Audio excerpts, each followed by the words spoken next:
Guys, luto naman tayo guys ng ating ulam sa ating pananghalian. So ito, nag-fry lang ako ng cabbage. Nilagyan ko lang nilagyan ko lang siya ng onions at saka light soy sauce. Ayan, luto na siya guys. Luto na yan. Ito guys, may may maling kami guys. Ipa-fry ko lang siya guys. Siya sa itlog, tapos i-fry ko siya. Ay, ayan na siya guys. Sisi May.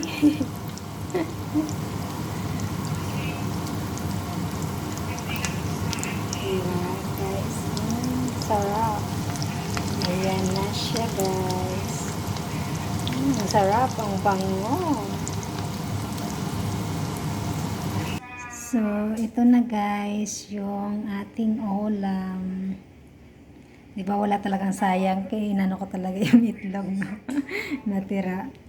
Ayan guys. So, ayan na, maling, tapos ito, cabbage. Ayan.